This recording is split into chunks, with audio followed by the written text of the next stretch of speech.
How's it going, everybody? And welcome back to the Cold Front Report.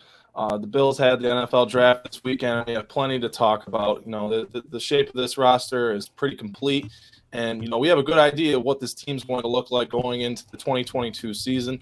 And we're here to break it down for you. First and foremost, I'm your host Clayton Garrett, and joining me as usual, Jeremy Turner Montgomery. Jeremy, it's always a pleasure. It was quite a busy weekend for the Bills, and I'm excited to talk about it. How are you feeling? Yeah, man, we added some much needed athleticism. We got better. I do feel like out of this draft we got better, and I feel like we got better instantly. So we'll talk about that tonight. And I also thought we got some depth, added some depth to some positions that we actually needed in. So Oh yeah, absolutely. There's plenty of talent added to this team. There was a lot of talent on it to begin with, so it's going to be exciting to see where the direction of this team goes with all the talent they have, with the depth that they have.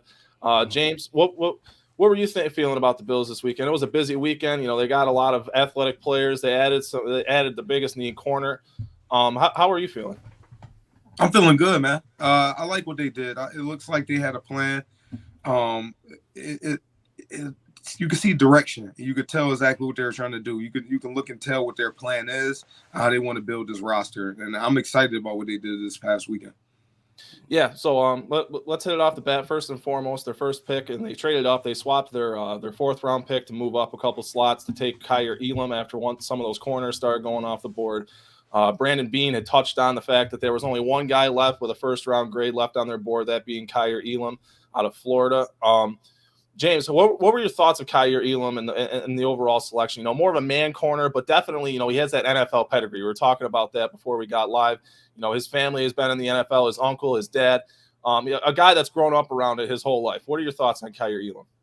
I love the pick. Out of everybody we could have picked, I mean, he's somebody who just seems, serious about his craft. Not that the other guys aren't. But just how he carried himself, how he went about the process, not the other bull crap that kind of go along with it, the entertainment part.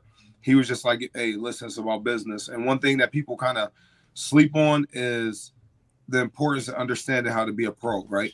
So he's been bred, and he has great support around him. When his uncle and father both played in NFL, he's going to know what they expect on a day in and day out basis and what it takes to be a professional football player. Most guys that don't have the experience, or people that really know the ins and outs, I'm going to tell you from experience, it's very, very hard to get that if somebody hasn't done it before. And somebody has done it before can kind of tell you what they expect. This is how this is going to go. This is what they expect as a rookie. And this is your job now.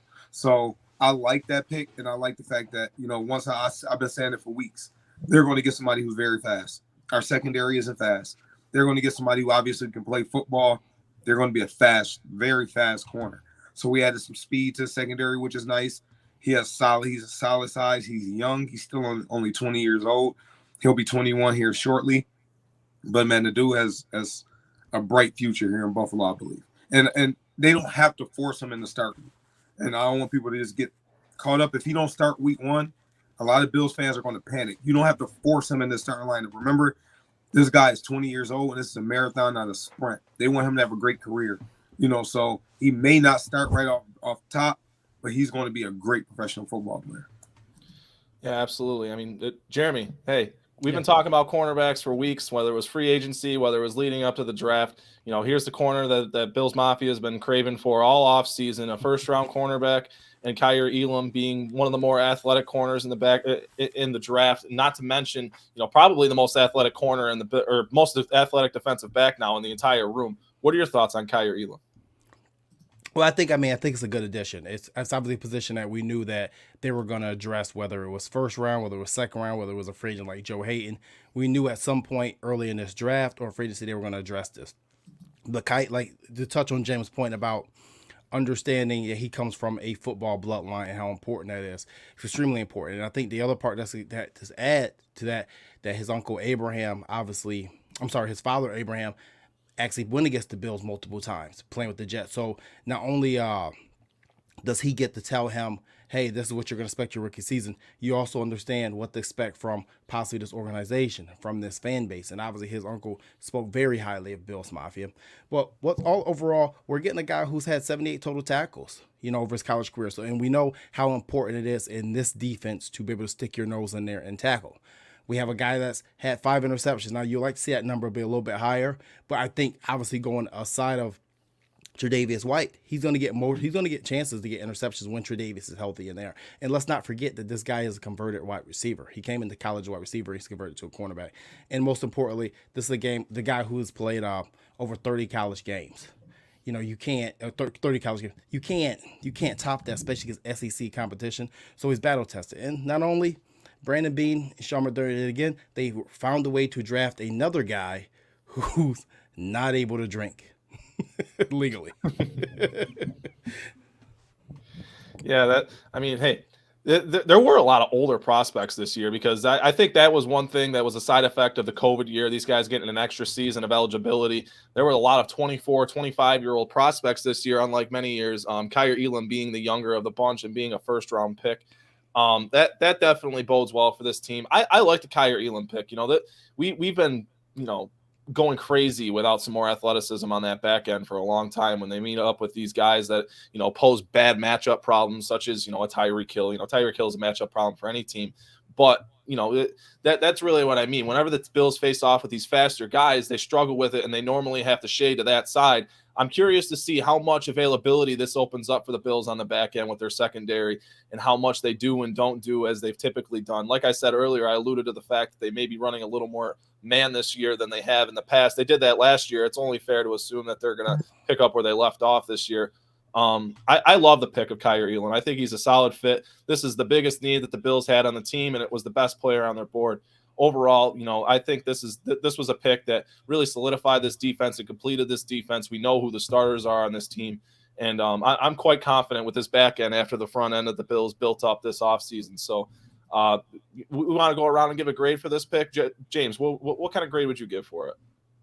I'll give it an A, especially where you drafted him and where you took him. I'm going to give it an A. So I'm happy with it. Like I said, I'm very happy with it, and he fits what we're doing. Him and Tre'Davious White. That's a great. That's a great pair right there. I'm excited. That's what I'm excited about. How he fits. Yeah. So I think that's gonna be a great pair. And something tells me Trey White's an incredibly smart person to learn from when it comes to coaching up his peers and bringing guys up to speed in the room.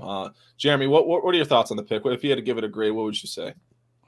I think I'd give the pick a. If I had to give one, I'd give it an A- because obviously we don't know how this is going to turn out. There's going to be some guy in the top 10 that never works out. There's going to be some guy in the 5th round that's going to be a Hall of Famer.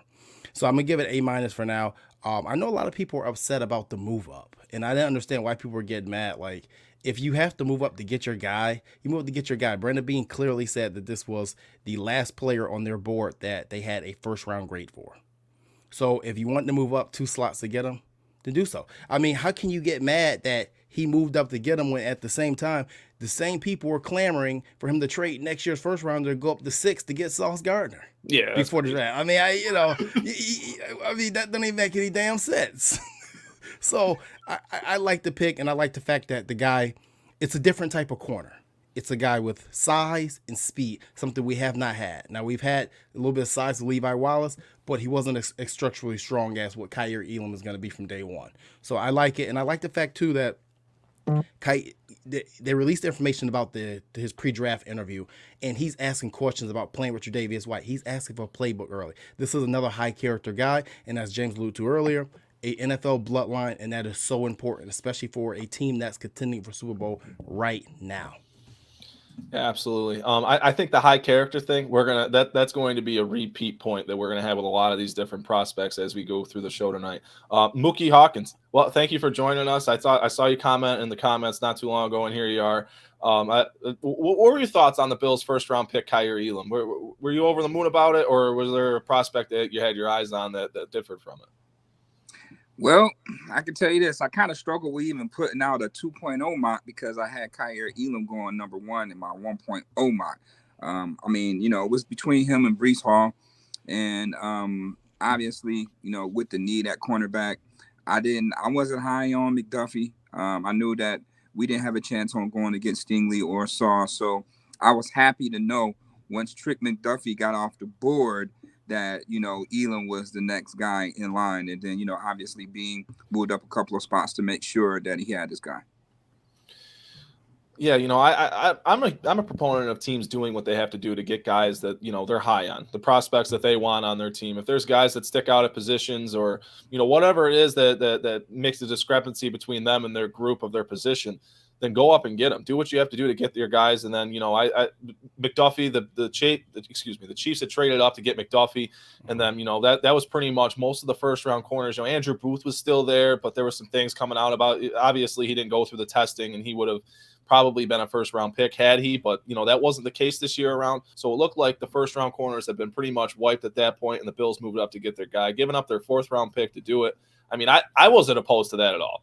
I think the Bills should give up whatever day 3 pick they have to give up to get the guy they want in the first round. I think that holds priority. The value there, it worked out for them. I wasn't too opposed to it, especially after they had traded down in the in the second round to get 2 more 6s and give them ammunition to move up however they wanted to on day 3. I thought they regained some value there, and that was a good move.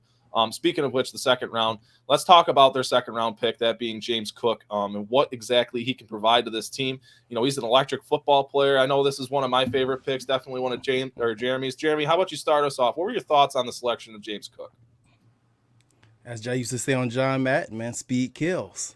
So, that's one of the biggest things for me.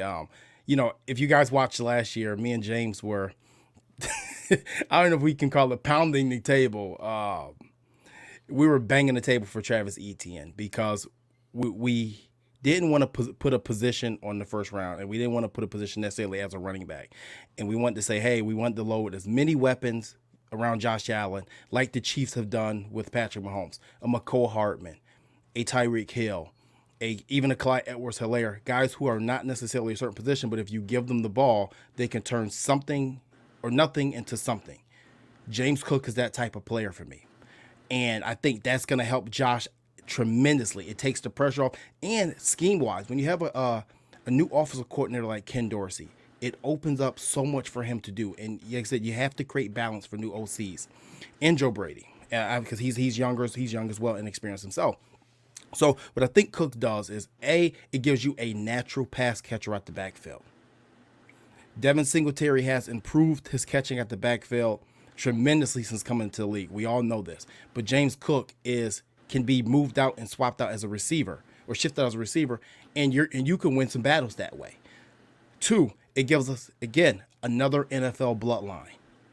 We know his brother Dalvin there in Minnesota. We know how good he is. Not saying James is going to be that type of player, because I think there are 2 different type of players. But once again, having the understanding that you're adding some guy that has someone in front of him to say, hey, this is what it's going to be like. This is what you're going to encounter. And 3, you added a guy that already has camaraderie with this Buffalo Bills franchise. He trains with Devin Singletary in the offseason. Devin, Dalvin, and a bunch of other backs train together down in Florida. So he has a mentor already here. So I think that this was a great value pick. Like I said, I was with Mookie. I was kind of I thought they were going to take a running back early. I thought it may be Breece Hall, but maybe in retrospect, Breece Hall was not type back they were looking for. They were looking for that Austin Eckler type, and I think James Cook can be that type of back. Yeah, it's a phenomenal fit for this football team, something that they have been starving for really ever since the evolution of Josh Allen. He's evolved into this franchise quarterback that's really needed a player like James Cook added to this team. Mookie, what were your thoughts of the draft pick of James Cook? My thoughts? Well, just imagine having Alvin Kamara on the Bills roster right now. That's the type of player you're getting right now, James Cook. Super dynamic with the ball in his hands. Once again, another guy that I had an opportunity to chop it up with at the combine.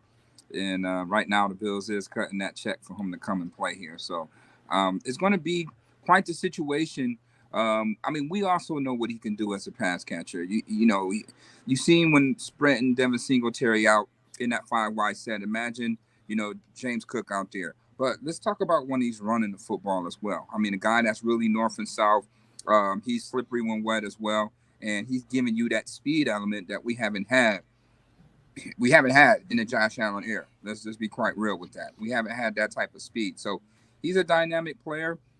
He's a guy, run after catch. He's going to get those chunk runs that we've been desperately needing out of our running backs. And I'll put it to you like this. When teams want to double Stephon Diggs, we know Gabriel Davis can beat the next team's number 2 corner. And this is, say, for instance, we got Dawson Knox and O.J. Howard out there. It's one linebacker that's going to be accounted for James Cook. And if that linebacker does not get James Cook, that's pretty much 6. So that's what he pretty much brings to the table. Another added weapon that's going to, is going to give defenses nightmares every single week, because you don't know how to match up against that. A player in the backfield that you have to account for at all times, whether he's going to just be a runner or a receiver. And that's something that the Bills have been desperately needing for years now. And I couldn't be more excited. I have to. James Mallory has a ton of insight when it comes to running back rooms. So, James, what are your thoughts on James Cook? We were talking about this before the show, and all the things that you're saying. That hey, I love the stuff that there is to say about James Cook and what he provides in this backfield. What are your thoughts? I'm excited. He's different than anything else we have right now. He's dynamic. You could do a lot of different things with him. I think we'll see a lot of 2 running back sets this season with Cook and Singletary in the backfield. I'm not going to say a ton, but we're going to see it enough. And just imagine running screens with him. Think about when we ran screens with Singletary, he would maybe get 15 or so yards. With Cook, you talking about house calls. That's a game changer. I just was excited, to be honest with you. They didn't go with Breece Hall. I'm not saying he's a bad running back. I just wasn't high on him like everybody else.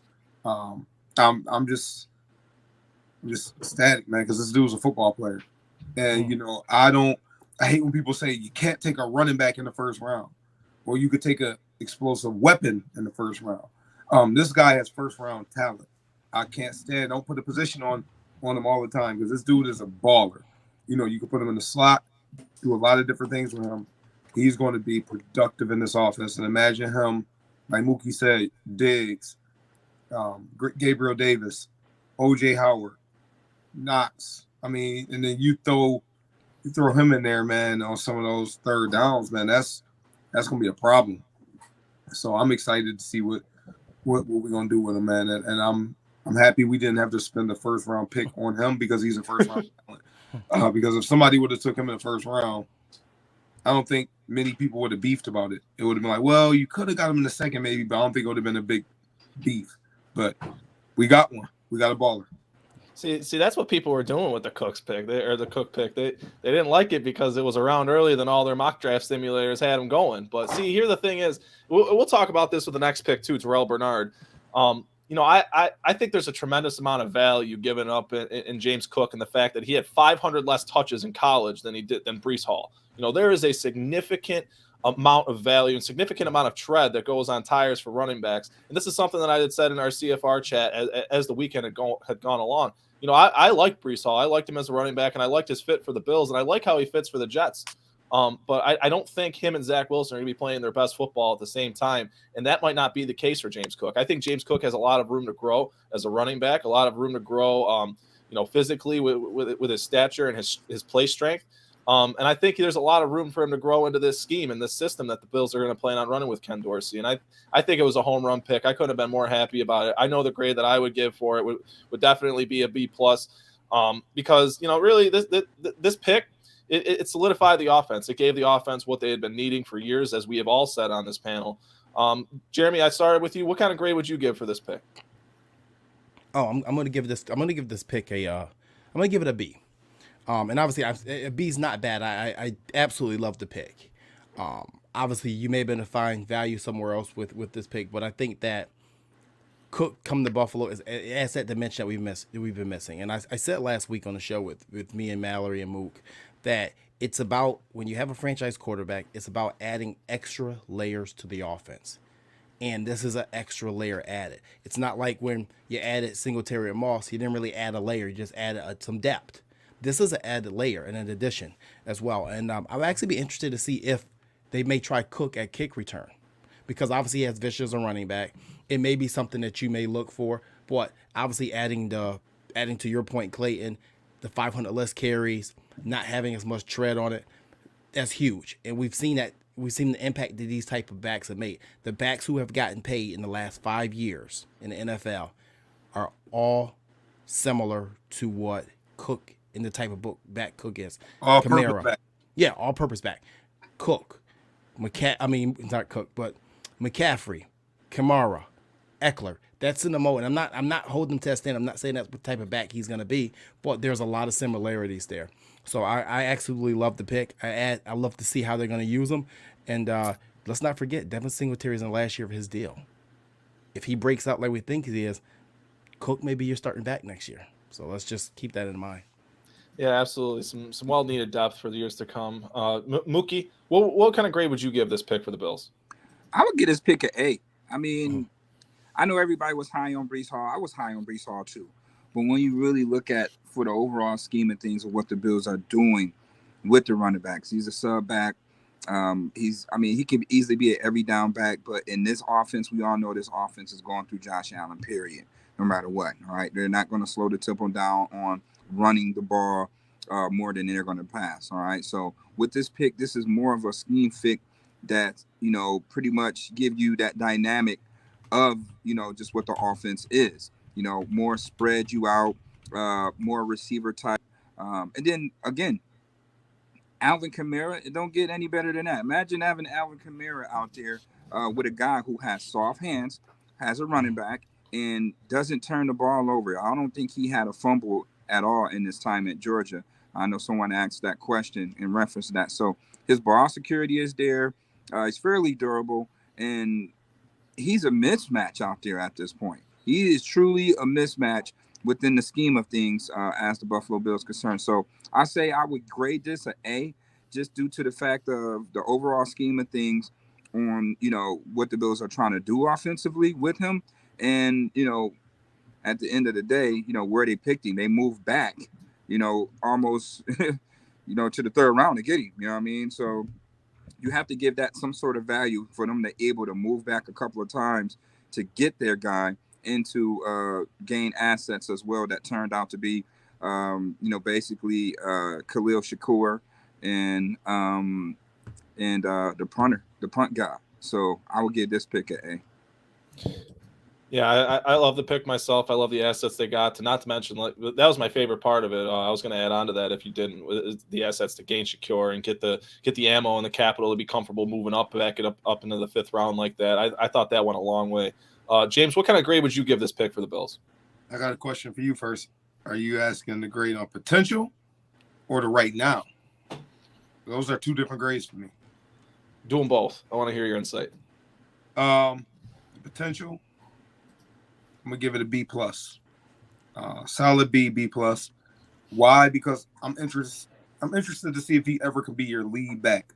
He's going to be a productive back, but I mean a lead back, right? A guy that you don't have to go draft, maybe a power back to spell him at times, right? Is he going to be able to be like, and I hate doing this, but is he going to be able to be like his brother, where he going to be able to hold it down? Or is he going to be a guy you give him 15 touches a game and the others got to go to a bigger, more physical back? So that's still, jury's still on that one. So in that regard, I'll give it a B or B plus. But the right now with this offense, I'm giving it a solid A, no question about it. Why? Because you don't have to give him a whole workload right now. You can literally give him 5-8 touches a game, and you talking he's gonna get an explosive play. You don't have to give him a bunch of carries right now, a bunch of touches. You sprinkle him in with all these weapons we got right now. He's dynamic with 5 to 8 touches a game. You don't have to give him a ton of touches, and he's gonna be dynamic. So in that aspect, I'm going to get this pick an A. You get that in the second round, and like you all said, trading back too. We traded back twice and still got him. Come on, man. That's an A. Right. Yeah, hey, tremendous. Hey, Clayton, let me cut you off really quick. I'm sorry. You guys know I'm all about exposing people, right? And we got a troll. We got a troll in the building here. And I try. For the last couple of years, I've tried to be liberal and not do stuff like this. But I'm King Petty. So we got this guy on the screen named Rico Escobar Green, and he's obviously a Dolphins fan. And he says stuff like the Fins are the only team to get a AAA grading in the first round without even making a pick. Okay, you didn't have a pick. You trade off for a receiver and you pay him $30 million. That's stupid. Shout out to Chris Greer, the best GM in the business. He's maybe the first one out of the business after this season. Allen and Diggs are your only weapons. You don't even have a quarterback. And on top of all that, bro, while you keep talking, I found you're a Orlando Magic fan. We're the Dolphins. Get out of here. Go troll somebody else. Let me know when you win 10 games, bro. Get out of here. Come on, man. The man got the gold teeth in his mouth. He's some type of mix between my man in the movie with Samuel L. Jackson and John Legend and I thought you was a fake and Al Green, man, get out of here. No, I Go thought sit you down was somewhere. fake Alpo from, Alpo. Yeah. I thought you was gonna go on my fake Alpo. Get out of here, clown, troll. I don't think the Dolphins is going to beat the Jets. No, You're an idiot. Nope. Get out of here. I'd agree with that. I don't play that, man. Get out of here. No place for that here at the Cole Front funny Report. though. You got to Come on, let the troll. I'm exposing people. The rest of the 2022 23, I'm exposing you. Done. All right. Have fun with it. I hope you keep coming back. Clown.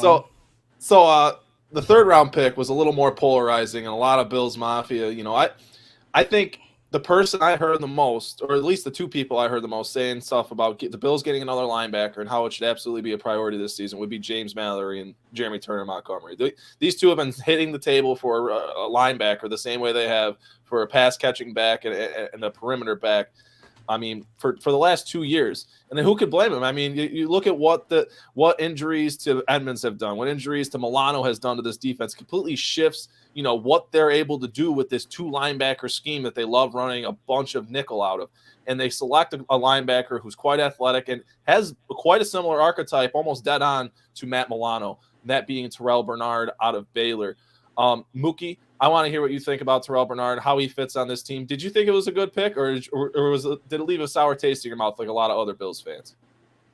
I think it was a good pick. I mean, when you look at, we had to find a replacement for A.J. Klein, right? So in a guy at Terrell Bernard, I guess everybody want to talk about he's a bit undersized at 6'1", 225, but he's smart first and foremost. He's a very smart guy, very instinctive, hard-nosed guy. He has a knack for the ball. You know what I mean?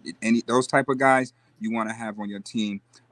He's more or less, inside of the box. He's very productive inside the box. And basically that's, what the Bills do. Kind of like an understudy to Matt Milano. When you look at his last game in the Sugar Bowl, 20 tackles and 2 sacks. I mean, that's a lot of production. You know what I mean, out of that guy.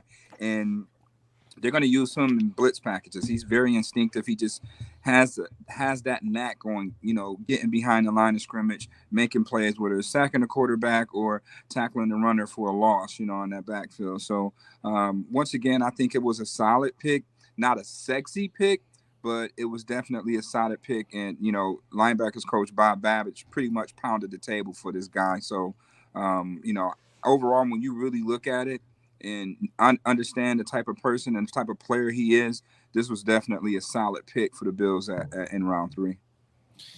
Yeah, a lot of differing opinions on the pick and what he's going to be able to provide and what he's not going to be able to provide in the NFL. Jeremy, what are your thoughts on Terrell Bernard as a prospect and what he's going to be able to show for the Bills? I mean, ultimately, I think, the biggest thing is this, right? We've seen Matt Milano go down multiple times, right?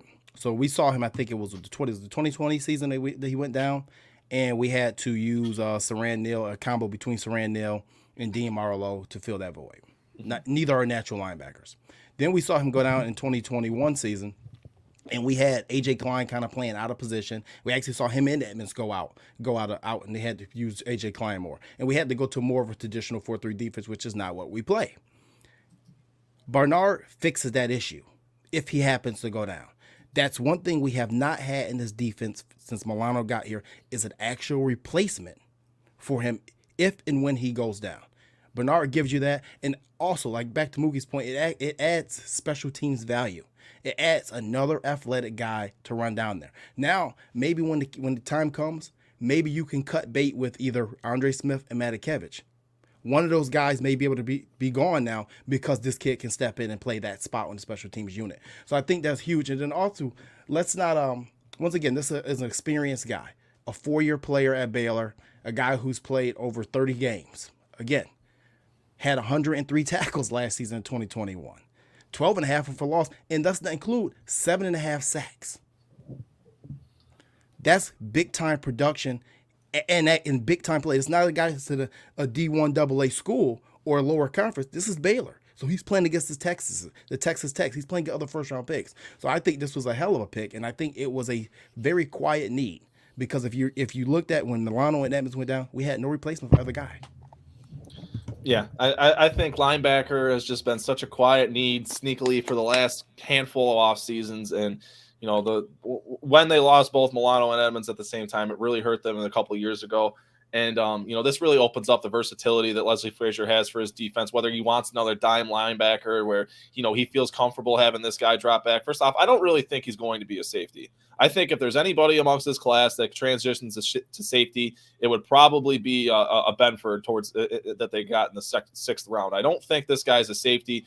He may be a little small for the box, but a lot of the things that people have said about him are similar to what they said about Matt Milano too, and why he had fallen into the fifth round. James, what do you think about Terrell Bernard and what he adds to the Bills defense? I love it. He's a guy I watched a little bit earlier in the year, and I thought he would go pretty high. Me watching him, I'm like, oh, he'll probably go second round. Then you kind of watch somebody, you kind of forget about him. That's something that, man, we missing right now, and I think that kind of puts Andre Smith out of a job, in my opinion. And I'm sick of people talking about weight. Let's pump the brakes on all these people. This ain't the 90s, man. You don't want these big robotic linebackers there to go fill the A gap and fill the B gap, right? You need dudes that be able to. It's basketball on grass, a lot of it now. Teams are going to spread you out, throw the ball around, and you got to have linebackers that got to be able to move, man. You got it. People get to 240, get to 245. That's bull crap. I'm sick of people. I'm sick of people with the weight thing and that certain size. You football ignorant. That don't mean nothing. There's dudes out there that's 240 pounds, look the par, look like Tarzan, but play like Jay. This dude can play football, man. Throw the size out the window. If he uses his hands, he can move, and he's strong. It don't matter if he's 225 or he's 245. The man can ball. One of the best linebackers in the game, Darius Leonard, played at 215 pounds at the mic. So y'all that's talking that weight stuff, get the hell out of my face with that. It's nonsense. The man can play football.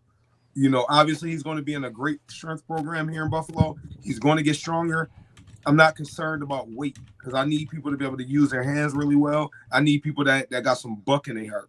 That man, when he runs through that C gap, he's running through there with bad intentions. And that's what we need in linebackers. Not guys tiptoeing in there and, Mookie call people ankle biters. Me and Mookie, we've been around each other for a long time, so I use the same phrase. We need dudes that's going to come in there and play some football. Hell with his size. The man can play. I'm going to get this pick a solid B. And the one good thing about all these draft picks, our roster is so strong, they're going to have time to develop. We're going to be able to develop all these guys, and they're going to all be better off in the long run because of it. Yeah, absolutely. I think that's a huge point that you bring up, James. One that I was really in particular going to bring up with the next pick, Khalil Shakir. But before I move on, this is something that I had thrown in the chat, and James had replied to me in the chat as to how I felt about it. Because the one thing that a lot of people are struggling with in regards to how this really makes sense for them, why the value adds up to the third round for the Bills. I think there's a bunch of factors that went into that, into how the value works out for the Bills, because a lot of people consensusly agreed that the Bills reached on Bernard and they didn't take the right player on the board, or they didn't take the best player that was available for them, or the entire board.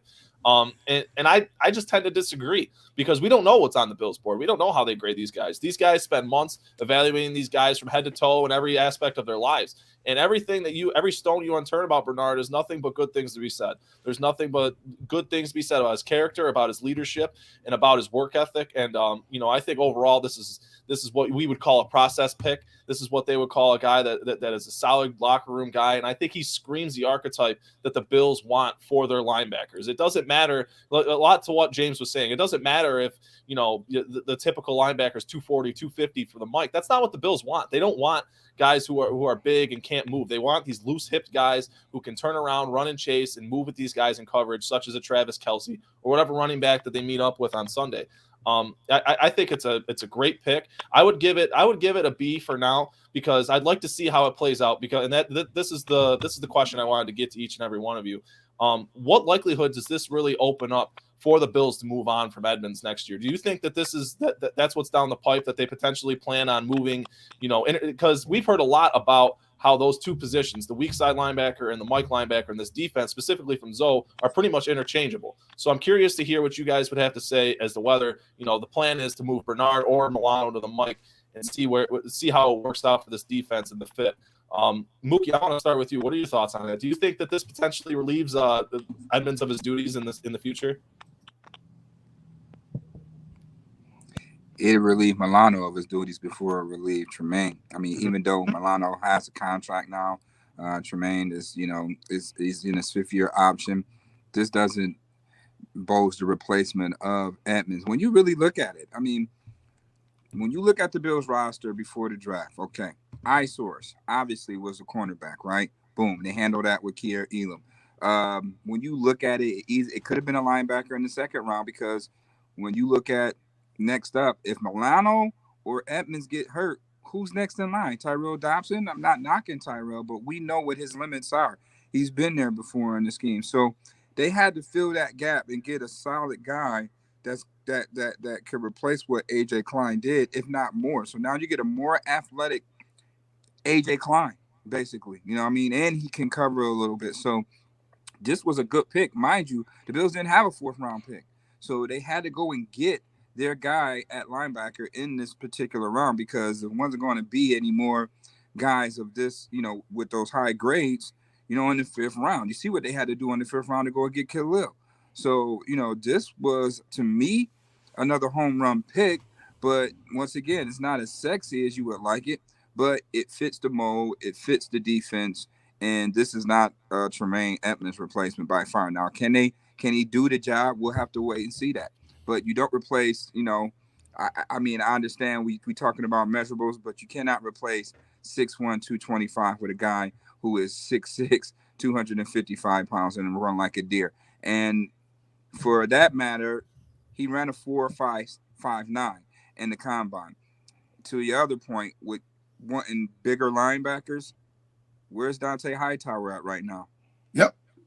He don't even have a job no more in the league right now. He's still a free agent, and he's 255, 6'4". The days of the thumpers are long gone. You know what I mean? You got to be able to cover. You got to be able to get sideline to sideline, and you got to be able to be built to last for 4 quarters.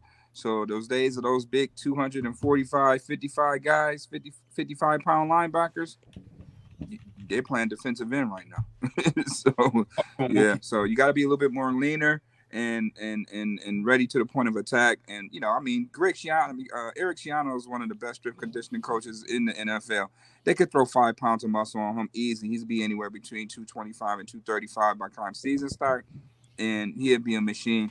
I think he's going to give you more than just special teams play. He's going to be in the sauce. Mm-hmm.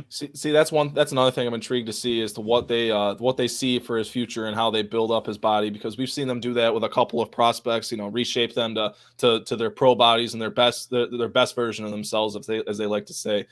Jeremy, what are your thoughts on this? Do you think that this could potentially mean that Milano or Bernard is going to play the Mike in the future, or do you think that's a bit of a smaller set for the Bills defense? No, I've been saying all along, if they choose not to play Tremaine Edmonds, his replacement is not on this roster currently. No matter what, Tremaine Edmonds was going to play out the final year of this deal. And if him and his agent are far apart, that's fine. They're going to let him walk in free agency next year.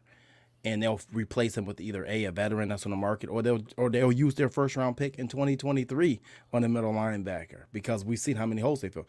Bernard is pure depth and a replacement for Matt Milano if he gets hurt. Because like I said before, the last 2 years, and not last season, he's actually durable. So 2 out of the last 3 years, when he went down, you didn't have a replacement on this roster for Matt Milano and what he does in the linebacking core, and that's a problem. That's a major problem.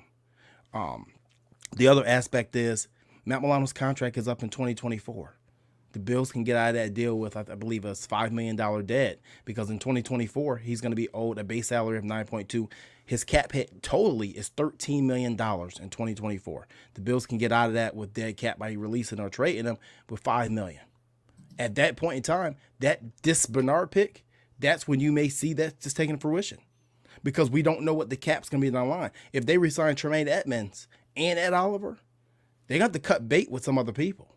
Most definitely. So this is pure weak side linebacker, Milano, and currently from day one, I think he's a replacement for Andre Smith on special teams day one, and maybe Matt Milano a year or two down the line.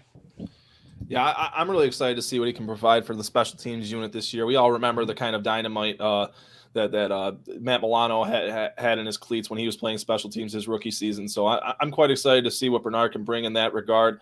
And I'm really excited to see what their plan is down the line for him. James, what do you think of my thought process with that? Are you agreeing with Mookie and Jeremy in the fact that he's pretty much solely a weak side linebacker? Yeah, I agree with those guys for sure. I look at it as a 2-year thing. You get his feet wet this year, play him. He's gonna be in the mix. He's gonna get some burn. He's gonna get a little burn. Especially, he's a pretty solid tackler as well. Bring him in, some packages, fresh legs in the third and fourth quarter to get at the quarterback for a few plays. Next year, up his reps in his third season. That's when it's time to address that Milano contract. He may be a replacement. You walk from Milano. I think that's a long-term thing for them. I don't think it has zero impact on Edmonds, and I agree with JT. I think next year, if Edmonds does walk, you'll sign a veteran on a 1-year deal, and then you'll draft somebody, let them two compete, and that's going to be the middle linebacker position next year if the Edmonds thing don't work out. I think they're going to choose to sign Ed Oliver over Edmonds, in my opinion, because Edmonds, he's going to get a ridiculous amount on the open market, like ridiculous. Bills Mafia take him for granted so much it's not even funny. But he's going to get paid. Unfortunately, as for us, he's probably going to be gone. Yeah, it's good stuff, guys. I that was just something that it's a theory. I wanted to throw it out there, see how you guys felt about it. There's a lot of angles that the Bills Mafia is coming at. I know they're pretty. Some of them are pretty upset with the pick. Some of them have talked themselves up to it. Hopefully, that part of it kind of helped them talk themselves into it, and they can go about their day and just be happy. The last pick, this next pick, that made me pretty happy. The Bills have traded up into the 5th round to select Khalil Shakira, who was probably. I don't know, man. I felt like he was one of the better receivers that were going to go on day 2 or day 3 in that area in this class. And he was one of in the 20s of receivers that were selected in this class. I felt like there were guys that were taken ahead of him that had no business being ahead of him. Mookie, were you have the same thought process? What do you think of the Bills' 5th round pick, Khalil Shakira? Hey, man, the burglar is at his best again. Brandon Beane out there stealing in the 5th round. You know what I mean? Understanding, what's out there on this board. And when you look at it, Stephon Diggs was a 5th round pick too, right? So here he is, Khalil Shakir, 2-time first team Mountain West Conference guy. Then led Boise State in receptions and reception yards over the past 2 seasons.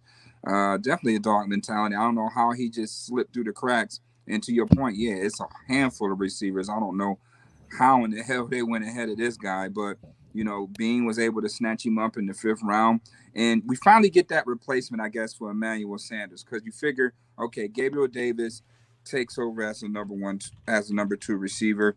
You got Jamison Crowder basically is Cole Beasley replacement. So it's still that void. I understand we got Isaiah McKenzie, Kumaro, Hodgins, but now it's still a roster spot available for another wide receiver, and that being Khalil Shakir. So he's going to make the team. You don't trade up in any type of draft to draft a guy for him not to make the team. So this definitely puts some pressure on a few guys on that roster, namely Marquise Stevenson, what they're going to do with Speedy, what they're going to do with Isaiah Hodgins, what they're going to do with Jake Kumaro. You know what I mean? So those 3 spots right there are in jeopardy of, not making the team this season on the simple fact that, okay, you have Crowder, 1-year deal. You got McKenzie, 1-year deal. You got Gabe Davis. Basically, his contract is this contract up this year? No, 2 more. He got 2 more. After next. You got this season and next. The end of the next, okay. Yeah. All right. So you got to look at that too. I mean, do they sign Gabe Davis? The Bills are going to be in quite the pickle these next couple of years in contracts, because Singletary, Knox, Edmonds, Oliver. You got Gabe Davis coming up. You know what I mean? And then what about all these other guys that have 1-year deals left on their contract, like Sappho? Do you bring him back next year? So it's going to be, they're going to have their work cut out for them financially in these next couple of years. But I'm quite sure they got some sort of strategy to, make sure, it keeps everything intact as far as those core pieces go. It might see some extensions in mid-season with a few of these guys just to get it over with and be done with it. But overall, Khalil Shakira was a solid pick. He can play outside, he can play inside. I mean, he gets jet sweeps. I mean, he's kind of like a do-it-all athlete. So to get that type of guy in the 5th round, another steal on Brandon Beane in my eyes. Yeah, I think the biggest point to be made here is one that I think Jeremy and I had both made when the Bills took Gabe Davis a couple of years ago was, let's think about the situation Khalil Shakir is walking into, where not only is he working with one of the best quarterbacks in the league, not only is he working with an offense that's been one of the best in the league the last couple of years, and he also is working behind a bunch of receivers who are going to take all of the snaps. I wouldn't call Gabe Davis a veteran, but all proven guys in the league that are going to take the reps, that are going to take a bulk of the game day, quote unquote, pressure. So there's nothing really, that's harpering this rookie from, focusing and getting his head into the playbook and learning all these positions because, obviously this is a different offense from what Brian Daboll was running. I'm going to assume it, but there's not going to be, a completely different world. And in Brian Daboll's offense, those receivers were taught to run every position that there were in the formation. So that's going to be something that I'm excited to see Shakir and how he evolves into that. And that's something that I'm definitely going to expect him to be capable of too, because one thing that I don't want people to get mixed up in with what I like to call big words of the draft, big words, best slot receiver. Just because he's the best slot receiver in this class doesn't mean he's incapable from outside. This guy has the footwork to run solid routes, has the footwork to run the whole route tree, and he has plenty of he has a perfect situation to develop and work on his footwork, work on his route running, and become a starting caliber receiver, hopefully working into his 2nd season. James, what were your thoughts on this pick, and what do you think Khalil Shakir could really turn into for the Bills? I like it. This was one of those picks where I honestly, when we picked him, my brother called and told me. I thought he was gone already. You know what I mean? My brother called me. It's like, oh, you see, we got Shakir from blah, blah, blah. I was like, wait, what? He was still there? I legitimately thought he was already gone. I didn't even think, he would be available. So, I mean, we can get him and put him in the mix. And, I mean, I think Mookie said it best with the Emmanuel Sanders replacement type of thing. I think he'll fit in that role, and I think he could be something now. A lot of receivers are on notice. Speedy, what they call him, right? He's on notice. Stevenson, you on notice. Kumaro, he probably could be trade bait somewhere. Aaron Rodgers loves him, so maybe they trade him back to Green Bay or something like that. But Isaiah Hodges, like, hey, spent 2 seasons on the practice squad. What you got? So a lot of dudes that's on notice, and then you got obviously there's gonna be some undrafted free agents that's gonna come in and compete. So the bottom, that 5th, 6th receiver spot is gonna be quite interesting. So I'm excited to see them battle it out. Yeah, I'm really excited to see what the pair of 5th round picks have in this upcoming camp, because I think that's going to be really the competition everyone's watching is Shakir and Stevenson this year. So that's going to be fun to watch. It's going to be fun to see how these guys compete and what they can do on the field in preseason, nonetheless, too. Jeremy, what are your thoughts on Khalil Shakir and what he brings to the room? Just another playmaker. It's another guy who you can give the ball in multiple situations, and he can do some damage. It's also a guy that was predicted to go in the 3rd round. We got him in the 5th. That's a great value. And Mookie said about Gabe Davis earlier, it's very similar. Obviously, Gabe went in the 3rd round.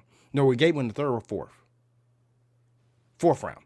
So, once again, Shakir's another guy who dropped in the draft because the receivers above him, the draft was so receiver heavy that so many guys went for him, it pushed a talent like him down.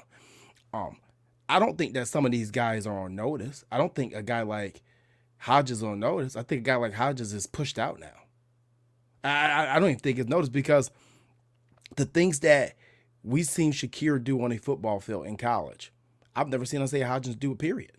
And that's not a knock on him, but I'm just being realistic about it. This guy's a dynamic football player. And I've been saying for 2 years, And everybody say, hey, he needs bigger receivers. No, just give him receivers who can make plays. Just give him players who can make plays. I don't care if they're 5'9", 5'10", or 6 foot like Shakira. He's not necessarily short. Just that can make plays. The guy who can take the ball from 5 yards to 20 yards changes games. And once again, just like the Cook pick, this is another addition to that. Now, Isaiah Mckenzie, that's one guy that he has to watch out. And the reason I say is because he took that badass contract. They could get rid of him easy in that 2-year, $4 million deal. That ain't nothing to get rid of. It ain't gonna cost you any dead cap. But Shakir can do everything that you can do. And guess what? Right now, he's a whole lot cheaper. So I think that's one guy who's, if you want to talk about notice, that's one guy who's notice. This guy carried the ball 21 times last year in college for 130 yards. He had over 1,200 receiving yards. This is a ball player. And to add him in the 5th round, more than happy. Once again, Beane, masterful job, as Mookie says in the meat and potato rounds. But again, excellent job again. I mean, adding value, adding weapons. And like James said earlier, clear-cut plan, athleticism, speed. Yeah, I think the archetype is pretty straightforward as to what works with Josh Allen and what works with this offense. And I think Khalil Shakira embodies that. I think he's a great fit. I thought it was a great pick. I was over the moon about it. I know Leroy Mud Dog Winslow and I were going back and forth about this pick actually happening between day 2 and day 3. And, they hopped up into the top of the 5th and took him. And I thought it was probably, you could say the best value. Some people would say the best value they had in this draft, but I think down the line, Khalil Shakir is going to be a playmaker for this team. And, that obviously not last, but certainly not least, Matt Ariza, the punter, the punt god. He has come to Buffalo. A lot of people were talking. I've heard of this punter for the last 3 months. So to have something come to fruition of it, I'm certainly happy to see them have drafted a punter. And I'm certainly happy to see them draft a punter with probably one of the strongest legs in the NFL, let alone his draft class. Jeremy, I want to start with you. What are your thoughts on Matt Ariza, the punt god? Well, it's nice to see that God won't only be in church on Sundays. He'll be at One Bills Drive possibly as well on Sundays. I like the pick. It's a luxury pick, right? It's some people had him as the best punter in the draft. Obviously, we know Jordan Stout went to the Ravens in the 4th round. But a lot of people had Ariza. A lot of fans wanted Ariza here. A lot of fans around different teams wanted Ariza. He has a well of a leg. He has a boom on him. But my only concern comes back to the holding. And it's something that Brandon Beane touched on, and he said, he feels like it's something that they can work on and that he can get. Love his leg. I don't think we'll be punting much this year. Personally, playing in the AFC East, I don't think we'll be punting much at all. I think there'll be multiple games where we may not even have a punt. But at the end of the day, it's definitely an upgrade from what we saw from Matt Hack last year. Not saying over his career, but last year, Matt Hack was really, really bad. So you knew at some point the Bills were going to bring some competition in, whether it was a UDFA or whether it was somebody that they drafted, and they did this and this. But once again, my concern goes back to the holding. And the reason that it's such a concern for me is because we have a kicker with a big leg. We have a young kicker who's inexperienced as well, in Tyler Bass, one that we didn't use as much as we should have last year, in my opinion. So that's concerning. And then the other concern with the holding is you're bringing a guy who's played predominantly on the West Coast, and you're telling him he's going to have to hold in Buffalo in November, December, and January. That's very concerning. That's crunch time. That's winning time. That may be a playoff game. That may be here in Buffalo. That may be below 0 again. So that's just something that concerns me. But as far as the punting aspect, I mean, most people had him as the top punter on the board. You got him in the 6th round. Buffalo has got to the point where it's luxury picks at this point. You're adding layers, and that's another layer add. Let's just remember, Bills Mafia, domes are not just damning to quarterbacks. They're not just damning to the quarterback whatsoever. Mookie, what were your thoughts on adding the punter? Obviously, all the points Jeremy touched on, the Bills struggled when it came to flipping possessions last year with their punter, Matt Hack, really struggling with his average last year. But, he really stabilized Tyler Bass, which that provides a lot of value in that. What are your thoughts on adding Matt Ariza and what he's going to provide to the team? To me, I think it was another steal. I mean, I had Matt Ariza on my mock 1.0, going, I think, anywhere between the 5th and 6th round. Lefty style kicker. I mean, when you look at it, Matt Hack, we was paying all this money to, and like Jay said, man, we wasn't even punting the ball some games. So how would I pay a punter $2 million a season when we not even punting games? And then when he is punting, he's shanking them 30, 25 yards, you know what I mean, in clutch moments of the game. Can't have that. So why pay $2 million a year for one punter when we can draft a rookie in the 6th round and that $2 million would cover the next 3 years of his contract, you know what I mean? So, and not only that, we get the best punter in college football. I know that, you know, Jordan Stott from Penn State was right there as well, but he has the award to prove it. He was the Ray Guy award winner, naming him basically the best punter in college football. He also can kick field goals. In the event of Tyler Bass, you know, goes down with some sort of injury, guess what? We have another guy that we know that has a strong enough leg to kick field goals. Now, yeah, the weakness is the holding. So that's something he's definitely going to have to work on, especially how will we know he'll be able to do that, like Jeremy said, in the later months, in the Novembers and the Decembers and the Januaries, you know, especially if the Bills are, you know, playing for home field advantage, he's going to be having to be that holder in, you know, those type of elements as well. So that's something he's going to have to work on. And I understand, like, well, maybe that's what they brought Matthew Barkley in, but I don't think the Bills are going to hold 2 quarterbacks on the roster, on a game day roster neither. So that's going to be another topic of discussion at a later date. But I definitely love the pick, though.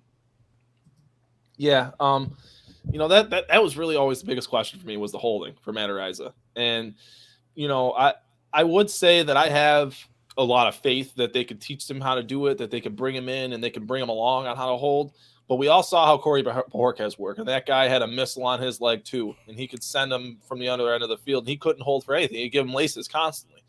And, you know, that it's just a cause for concern. And it's a laughing matter. I think it's funny too, but, you know, we've heard of this guy for months, and he can't hold.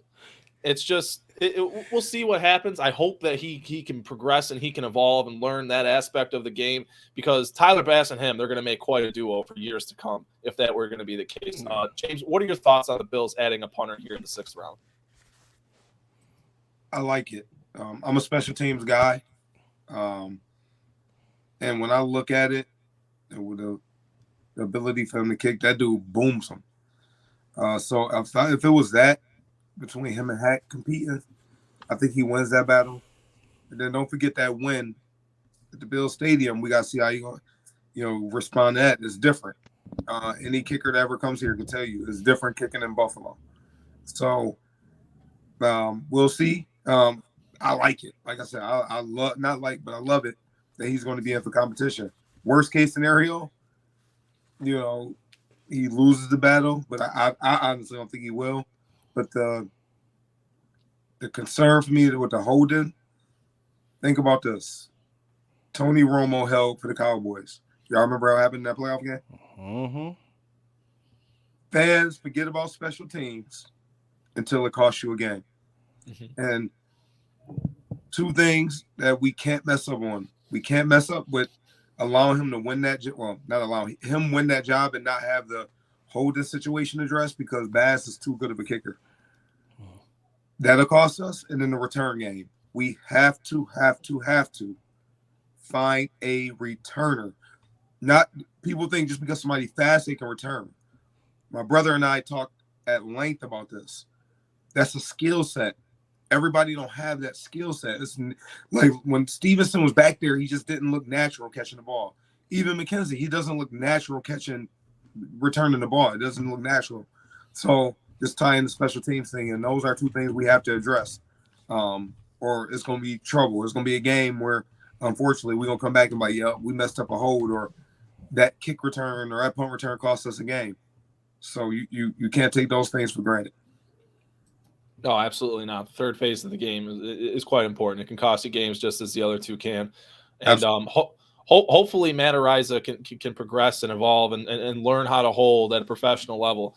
Like I was saying earlier, I wouldn't be surprised if they brought a specialist in for that. That would be quite that I think holding specialist or return specialist. Holding specialist. Oh, like a coach. Like they brought a coach in just to particularly show him how to hold the football and teaching them how to hold. Because I held in college, and it's not difficult, but it's different when I'm holding in practice. It's cool. I held in high school too. It's a lot different when them live bullets flying. So he can look great in practice now. When them live bullets, you won't find out until what he really made of until New England pretty good at it. They bring that heat. Then you're going to say, oh, Houston, we got a problem. You won't find out until the live bullets. That's the only way you'll find that out is when the live bullets come because he's going to look great just holding the ball in practice. All the other stuff, he's going to look great. Oh, he can hold. He got it down. But when it's live bullets and crunch situations, that's when that's the worry right there. What was that? What was that word you called that? The Pittsburgh Steelers block punt. What's the terminology you? The double thud. You hear that double thud, you in trouble. Yeah. But next year, the Bills drafting a returner next year anyway. They drafted my brother, a 6'1" wide receiver. You know what I'm saying? Been the top returner in the country. So next year, 2023 draft, late round, they're gonna draft my brother. Return problem solved. That's it. I'm just saying. You know, I want to add something to this Matt Ariza choice as well. If this works out and he gets the holding down, right? The Bills may have just found, and I always say this combo because they came in together and they played together for like 13 years. Sebastian Janikowski and Shane Leckler. Mm-hmm. Yep. If this Ariza things work out, the Bills may have found their kicking and punting combination for literally the next 10 to 12 years. And no longer than that. Yeah, I think that combination was together like 18 years. Yeah, I mean, that's huge. That is very huge. So that helps camaraderie, that helps locker room, and it has leadership value with it. So they may have found that combo.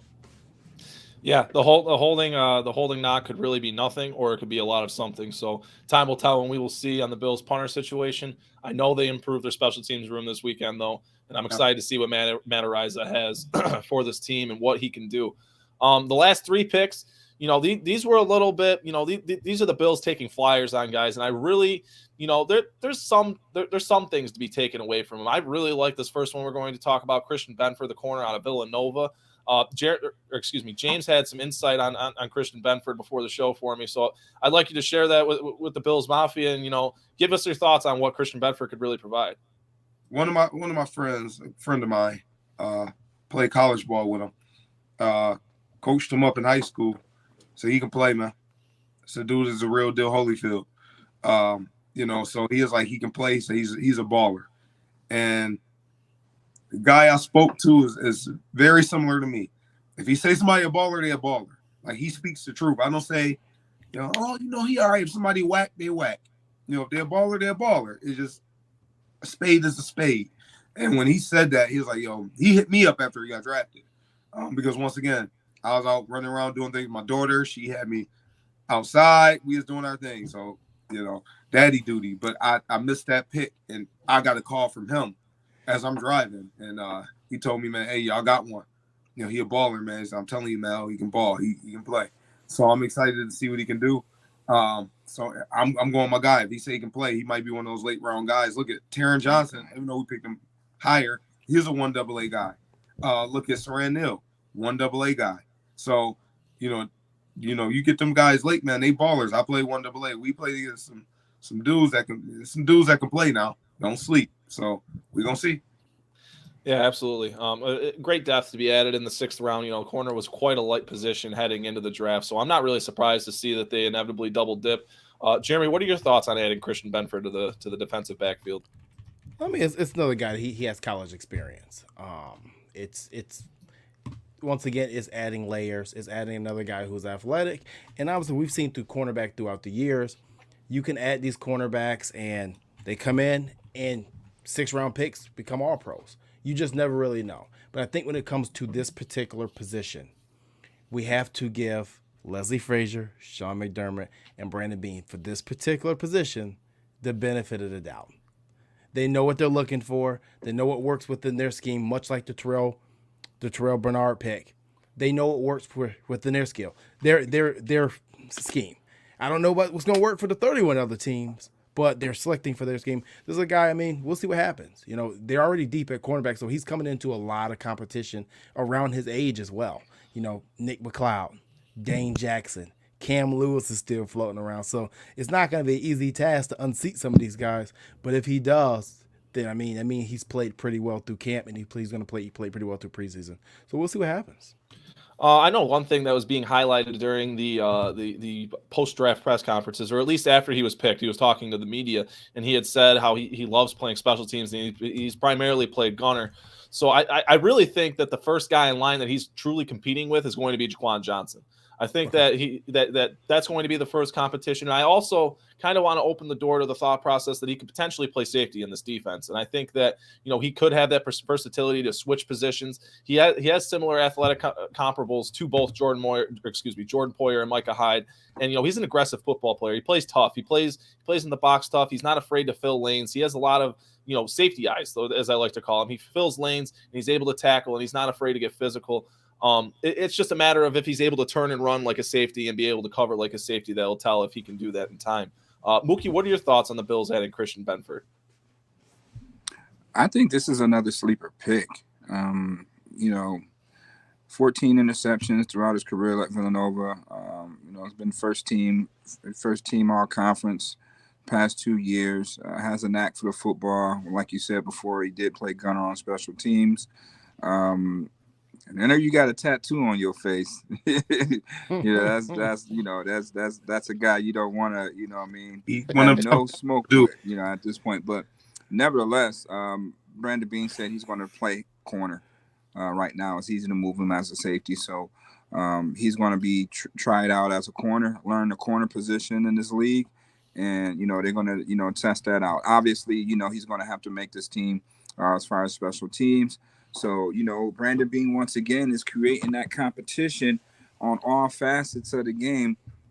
And I was talking with John Scott. I was like, yo, so you don't think that they're going to take another corner? He was asking me, well, who they're going to take? They already got this person. They got Cam Lewis. They got McLeod. They got Griffin. You know, Griffin. They got Saran Neal.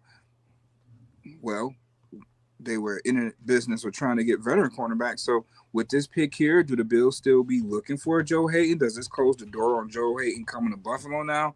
Who knows? You know what I mean? But at the end of the day, you get another big rangy corner with speed and the tenacity of physicality that, you know, that's going to change the grade. So he's definitely going to push a starter. He's definitely going to push somebody on this roster for a spot. And, you know, this is a good pick in the later rounds just to do that. You know what I mean? So you dive into those, you know, FCS schools and you go grab a stud in Benford, you know, like I said, 14 interceptions, high production guy, you know what I mean? So I think this was another solid pick. I mean, quality depth pieces, you know, at this point in time in the later rounds is, you know, the staple of Brandon Beane. So I definitely like this pick.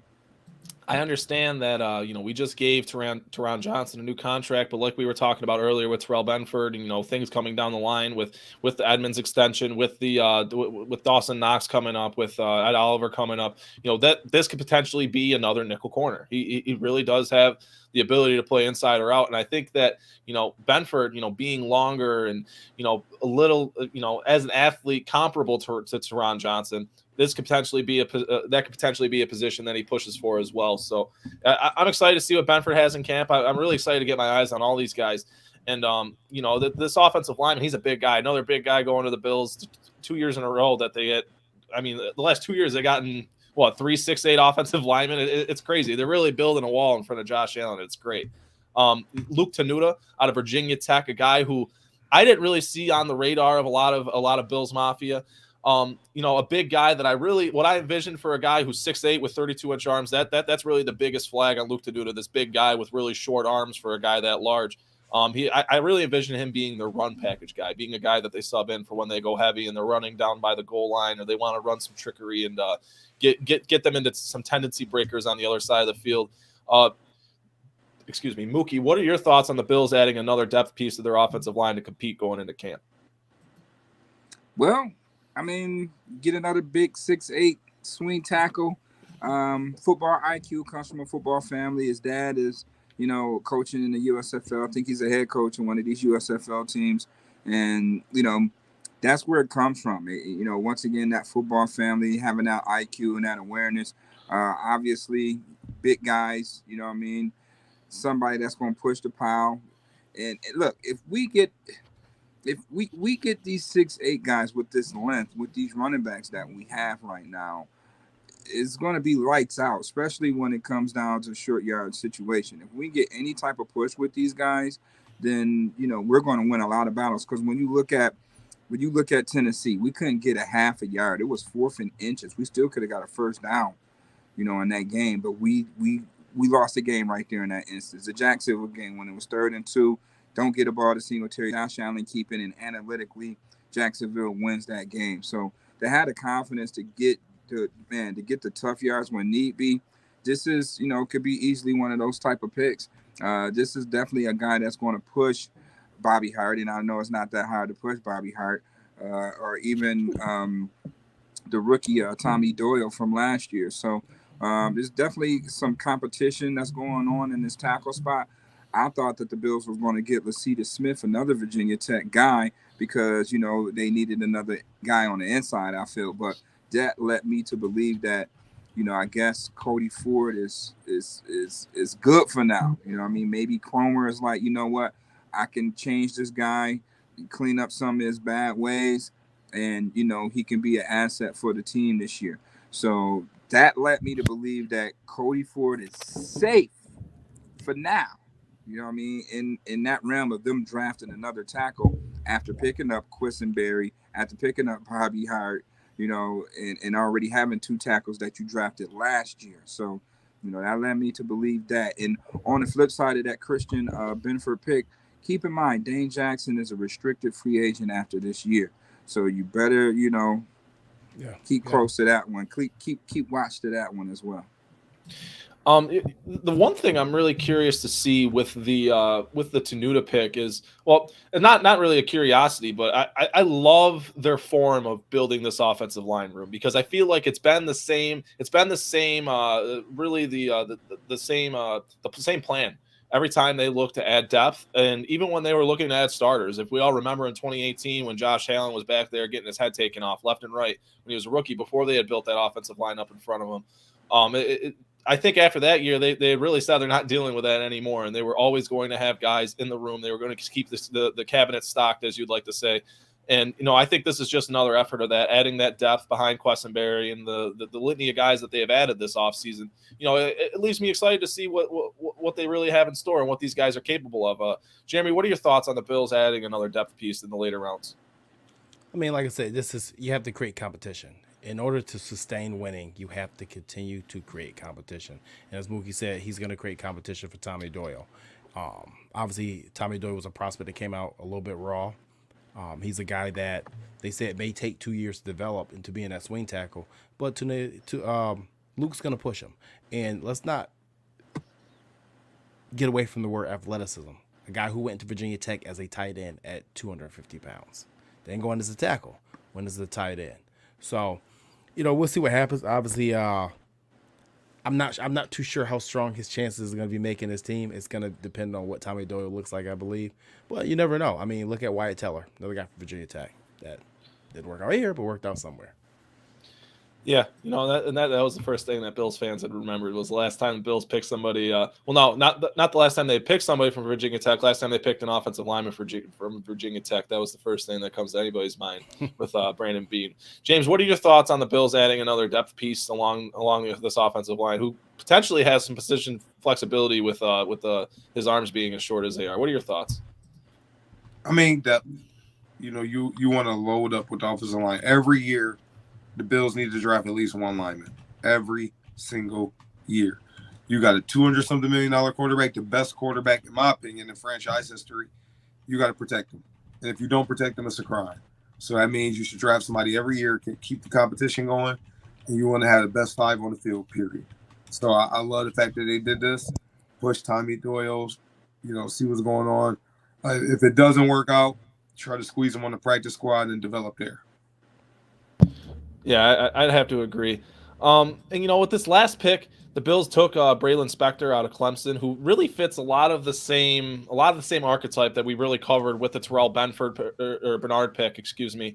Braylon Spector, a guy who's a run and chase linebacker, a guy who's smaller, 6 foot, 230-ish pounds, maintains his gap. And I think a player that a lot of people are going to watch on special teams if he's going to make this team. I like that the Bills double dipped at linebacker and corner, to the two thinnest positions on this roster, as they've been for the last couple of years. The Bills were really one injury away from having quite a thin cornerback room, and after they lost Levi Wallace, that it was really Trey White and Dane Jackson and Cam Lewis were the only guys, and Teron Johnson. I always forget to mention him because he's more primarily their nickel. When I refer to the cornerback room, I refer to the guys that are primarily outside boundary guys. But the guys that have game experience, game reps, I think adding guys that bring the depth to the room and just gives you a little more comfort with guys that you've scouted, you've brought in. These are guys in the 7th and 6th round. These aren't even guys that I like seeing people put grades on because at this point in the draft, these teams are taking guys that they prefer over people. A lot to what the point that I made at the onset of the show, that they go through these guys and at this point they're drafting guys that they prefer and the guys that they've done their homework on. So we'll see how these guys pan out, these last 6th and 7th round picks. I'm quite high on Benford, but I'm curious to see what the plan is for Spector. Other than that, guys, I thought this was an overall a great draft. I would give Brandon Beane a solid B for this draft. In the meantime, I think it has potential to grow, and I think it has potential to fall. We'll see. That's how the NFL draft goes. A lot of people call it a crapshoot, but we've seen the Bills be successful in these situations that we see that they put these players in before. Jeremy, I want to start with you. What kind of grade would you give this overall class for the Bills this year? I'd probably give it a B+, and I agree with you. It's a chance to grow. Some of these guys have the potential to be starters.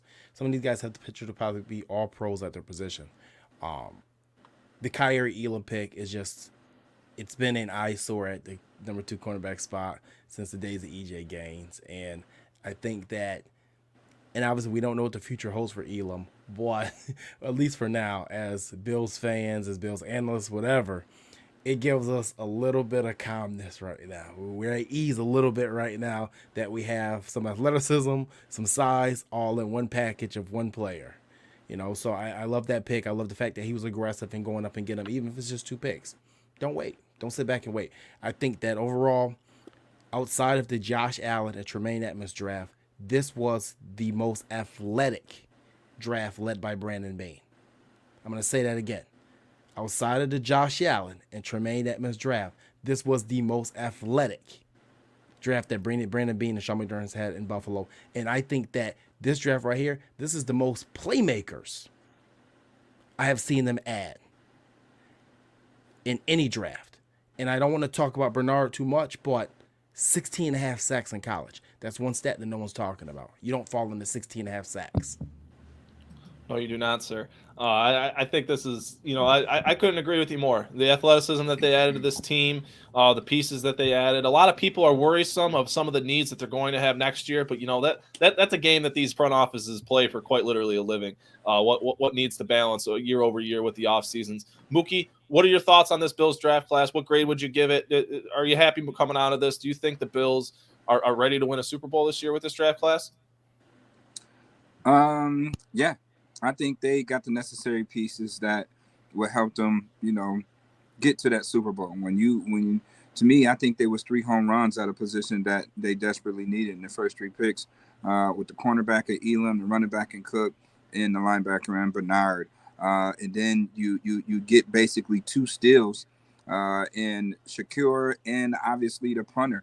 I mean, even the Benford pick was a solid pick for the round that you got him in. Another high production guy at another position of need. So I think, the Bills had an excellent draft once again. And, they're going to develop each and last every one of these guys. And that's one thing I can't say about the Bills coaching staff. They do a phenomenal job of developing their players. You very see a guy that they draft don't make the team. You know what I mean? So I think this is a great draft for them. I give it a B+ as well.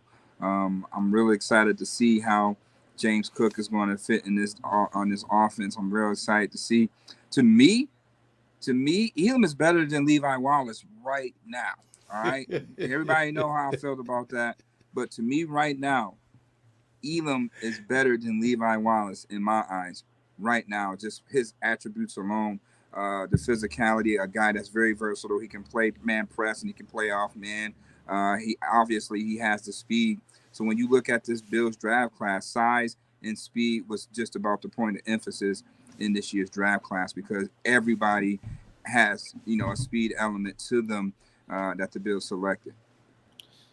Yeah, and the Bills really did need to become more athletic. I feel like that's something we say around every corner when it comes to the Bills matchups and who they're playing that week is, oh man, if only we had a little more athleticism here or there. And I'm really happy with this draft class. James, what are your thoughts? What grade would you give this team? What is your what's your outlook for this draft class, and how much do you think it's going to impact this team come this season? See, they took my grades, man. I was gonna say B+. We all can't say B+. So I'm gonna go A-. Okay. The reason why, every single player we name, think about it, they all fit. There's a lot of teams who draft players because they're, talented. They don't have a fit for them, but they draft them. The Bills found players that fit what they do, great players that fit what they do, right? So I'm excited about that because they all have a role and their skill set fits that role, right? So I'm really, really excited about that, and that's encouraging. I really don't want to dig too much into it, and I'll be rambling on for 10 more minutes about how excited I am about all the picks. But Elam, baller. I love the NFL pedigree. I love what he brings to the table. He's physical. I don't think, one thing, I'm not as hard on Levi as Mookie is, but one thing that Levi had was he was just thin, man. The man played at 170, and he wasn't a strong 170, right? So as you see, when we play the physical teams, you play a physical receiver like Will Asher, they're elite. But if you got Julio Jones and A.J. Brown, I mean, what Levi going to do with them dudes? There's nothing he really can do. But Elam, he going to have some more fight with him. So you put him and Trey, it's going to be a problem. You already know James Cook, he's going to be a savage in this offense. And realize, don't forget, y'all, if anybody knows how to make a game plan with 3 talented running backs, including Duke Johnson, Singletary, and Cook, it's going to be Ken Dorsey. Remember what he had out there. Remember what he played at the U. So he has a very creative mind. He's going to know how to put 3 running backs in the game plan to be able to use all of them when their skill sets. So please don't forget about that. Linebacker out of Baylor, he's going to fly around, man. He's going to cause some problems for some teams. Punter, they got a leg out of this world. A receiver who's very talented. So, I'm excited about what they did. I really am. Yeah, time will tell, and we'll see with these draft picks in this draft class and this overall the Bills offseason, and it's not over. They can still add guys before the season starts, but for the most part, this is really what we're looking at for this roster. And I think this offseason they achieved a lot of the things that we talked about them achieving this offseason, adding the depth up front to that defensive line, adding the depth at corner and getting your cornerback too, and replacing guys like a Cole Beasley and adding depth at receiver and getting another running back, in particular receiving back, a perimeter back. They have their horses. I'm really excited to see what this team is capable of. I don't see any holes. I see one of the best rosters in top to bottom in the NFL. So, hey, this season's going to be fun, and I think this draft class is going to be fun. I'm quite excited to see what they amount to and what plan they have for these players. I see a lot of fits, as James had mentioned. I see a lot of fits and a lot of players that could really make this football team better for the years to come. And with that being said, hey, this was a good show, guys. We've been on here for almost an hour and a half, and we've had the Bills Mafia with us with a late show. We started this thing at 10 o'clock at 11:30 p.m. Eastern. Hey, it was a long haul for us, and it was a longer haul for them, and they stuck around this whole time. I can't be more appreciative of our viewers and the people that watch the Cold Front Report. In parting words, I want to start with Mookie Hawkins. Mookie, anything you want to say to the fans before we get out of here? Well, just be on the lookout for that schedule coming up in rookie minicamp. Keep your ears peeled for any big name guy that's being released. Obviously, Nick Foles got released. We're not looking for a quarterback though, but you're going to start seeing some of those free agents now starting to find their way to a football team, because now the draft is over and, you know, you got rookie mini camp coming up. So you're going to start seeing where these guys are going to start putting themselves when it comes to, you know, finding a home. So these next couple of weeks is going to be about that, leading up to rookie mini camp. And, you know, obviously everybody can't wait to see the schedule comes out on the 12th. So great draft by the Bills. Great weekend for Bills Mafia, man. And, you know, stay tuned. As always, Jeremy, any parting words? Yeah, you know, I'm excited about this draft class. And, you know, I said before this draft started that the Bills need to have an Al Davis type draft class where they're looking for speed and athleticism. They've done that. I'm satisfied with what they did. I believe this is Brandon Beane evolving as a GM, because there's been drafts where we've come out of like we don't understand. And to James' point, we don't understand what the fit was for that player coming here. There's a fit for every single one of these players here, and that's Brandon Beane evolving into. He's already a top tier GM, but maybe the best GM in all of football. So kudos to him. And I also want to give a shout out to former Bills receiver Stevie Johnson. He had a camp yesterday at High Mark and was actually in Buffalo all week doing appearances and holding camps for the kids. You know, I've gotten to work with Stevie over the last couple years, and just his passion for football and the fact that he dedicates his time and to the youth the way he does, and he's passionate about it. It's not a money grab. He's passionate. You know, he was out there yesterday. My guy Lee Beneke was out there. Donald Jones, Anthony Holmes, all those guys handle biz, have fun. My guy Rich, Will Dalton. It was a great camp at Highmark Stadium yesterday, and I hope that we get to do more of that in the future with more kids to show up, because the knowledge you're going to get from these guys, especially Donald and Stevie, it's second to none. It's second to none. There's so many guys out here running camps that are just a money grab. You're feasting on parents' money. You're not trying to actually let the kid get something out of it. But that wasn't the case. So, shout out to the whole Handle Biz, Have Fun crew, and I can't wait till next time. Thanks for having me. Yeah, of course. It's always fun whenever you're working with a Stevie. He's a great guy, and he's always fun to be around. And you know, just an infectious, great attitude too. James, any parting words? Be encouraged, Bills Mafia. I think we had an awesome weekend. And the good thing about this weekend, unlike the past, we don't got to rely on none of these dudes. If none of these dudes start one game, that don't mean it's a bad draft. It just means the top of our roster is that damn good. And that gives them dudes time to develop, and we'll reap the benefits down the line. So that's what I love about it. Like, we don't have to, like, please, Elam, we need him to be a star now. We don't need that. We don't need Cook to be a star now, because our team is so deep, you know. So that's very, very, very encouraging. But yeah, I'm excited. You know, these veterans going to start finding homes, like Mookie said. I honestly wouldn't rule out a veteran corner still. I definitely think they may still go that route, a veteran corner.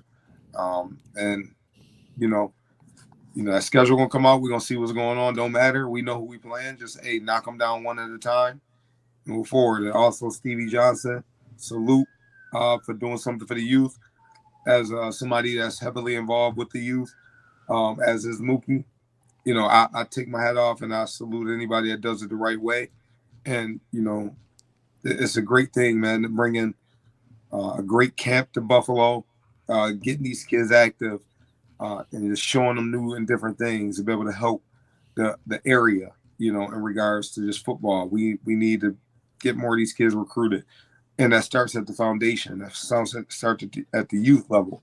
So when they go to high school, play at a higher level. So we don't get these high school coaches who got to teach a kid to get in the three-point stance, teach a kid what the coverage is. So, you know, it's awesome that we have this around. So I really respect him and this team for doing what they do. Yeah, absolutely. Great stuff tonight, guys. I appreciate all your time. I love working with each and every one of you. It's always great coming on here, especially to talk about such an exciting draft class and such an exciting time for Bills analysts and Bills fans alike. As James was saying, be encouraged with where this team is heading. Be encouraged with these draft picks, and you know, definitely be encouraged with where this team is heading. I'm excited for the season. I'm excited for the off-season breakdowns, and I want to thank you all for your time. Thanks for listening. Thanks for watching, and stay safe, stay healthy. Go Bills. Watch for trolls. Michael